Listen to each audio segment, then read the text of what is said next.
તો box trading ચેનલમાં આપનું સ્વાગત છે। આજે આપણે ફરી એક નવો વિડીયો લઈને આવી ગયા છીએ, તો ચાલો સ્ટાર્ટ કરીએ।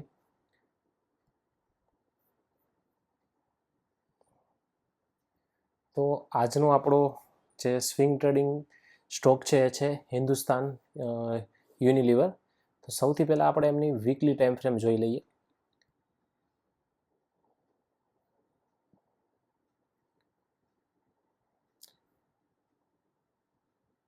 સૌથી પહેલાં આપણે એમની વીકલી ટાઈમ ફ્રેમ જોઈ લઈએ। તો વીકલી ટાઈમ ફ્રેમમાં એક જે ડાઉન ટ્રેન્ડ હતો એમાંથી કન્વર્ટ થઈ અને અપ ટ્રેન્ડમાં છે એ આવી ગયો છે, અને લાસ્ટ વીકમાં એમને 4%નું મૂવ છે એ બતાવેલ છે।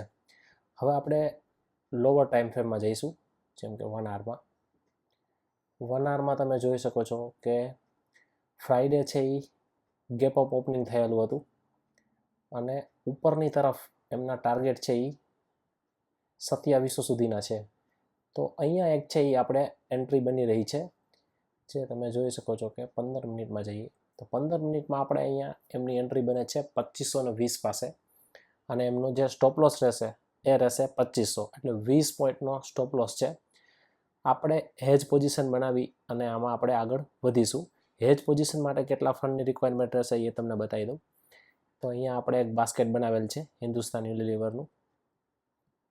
તમે જોઈ શકો છો કે એમનો જુલાઈનો ફ્યુચર છે 300 ક્વોન્ટિટી 2524, જ્યારે એ ઓપન થશે કાલે ત્યારે આપણે એમાં એન્ટ્રી લઈ લઈશું, અને એમનો પી છે એ એડ કરવાનો છે।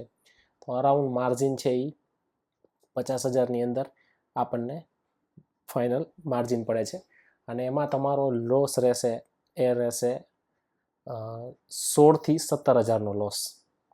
એક જ ટ્રેડ છે અને ટાર્ગેટ ઘણા બધા વધારે છે।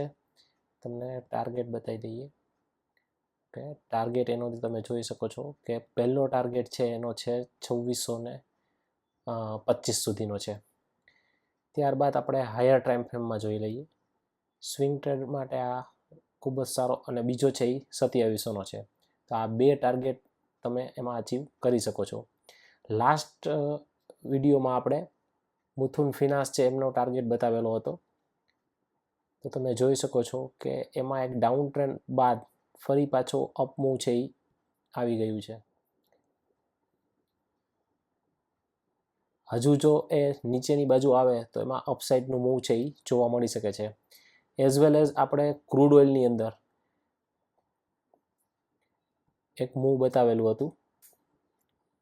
ક્રૂડ ઓઇલમાં તમને જે પ્રમાણે આપણે ગાઈડ કરેલું હતું એ પ્રમાણે નીચેની બાજુ, પણ આમાં આપણો સ્ટોપ લોસ છે એ 5775નો હતો, જે આપણે હિટ થઈ ગયો હતો, પણ પોઝિશન છે એ આપણે હજી કન્ટિન્યુ છે, કારણ કે નીચેની બાજુ થઈ અને પાછું એમને અપ મૂવ છે એ બતાવેલું છે। કાલે તમારી પાસે એક પોઝિશન બની શકે છે, તમે જોઈ શકો છો કે ડાઉનથી અપ સાઈડ આવી ગયું છે। હવે જો એ ઉપરની બાજુની અહીંયા કોઈ એક ગ્રીન કેન્ડલ છે એ 1 આવરની ટાઈમ ફ્રેમમાં જનરેટ કરે છે, અને પછી જો રિટેસ્ટ થાય છે તો ત્યાં એક એન્ટ્રી બની શકે છે, જે લોંગ ટાઈમ સુધી, એટલે કે લોવર હાઈ ટાઈમ ફ્રેમમાં તમે જોઈ શકો છો જે આ બતાવે છે ક્રૂડ ઓઇલ ફ્યુચર 5800 અથવા તો 600નો સી છે એ તમે બાય કરી શકો છો। આપણે લાસ્ટ વિડીયોમાં બતાવેલું હતું। 1 ડેની ટાઈમ ફ્રેમમાં જોઈશું। 1 ડેની ટાઈમ ફ્રેમની અંદર છે એનું ખાસું અપ મૂવ છે એ આવી શકે છે। પહેલો ટાર્ગેટ છે એ 6036નો છે, બીજો ટાર્ગેટ છે એ 6100નો છે, અને ત્રીજો ટાર્ગેટ છે એ 6250નો છે। જો સ્વિંગ માટે જઈ રહ્યા હોય તો અગર તમારે ઇન્ટ્રાડે કરવું હોય તો ઇન્ટ્રાડેની અંદર તમે બસ અહીંયા સુધીનો ટાર્ગેટ છે 5975, ત્યાં સુધીનું ટાર્ગેટ છે એ જનરેટ થઈ શકે છે। ઓકે, તો આટલા માટે આજના વિડીયોમાં આપણે આ 3 સ્ટોક છે જેની અંદર આપણે સ્વિંગ ટ્રેડ છે એ લઈ શકીએ છીએ। ગોલ્ડમાં પણ લાસ્ટ ટાઈમ તમને આપણો વ્યૂ જણાવેલો હતો કે અપસાઇડનો એક વ્યૂ છે, એ મૂવ છે એ આપણે કેચ કરેલું હતું। હજુ અપસાઇડ છે એ જઈ શકે છે। ગોલ્ડ છે એ 99285 સુધી છે એ જઈ શકે છે। ઓકે, તો આજના માટે આ વીક માટે આ 2 સ્ટોક છે એ મેઇન છે, જેમાંનો મારો પહેલો સ્ટોક, પહેલી પ્રાયોરિટી છે એ હિન્દુસ્તાન યુનિલિવર રહેશે।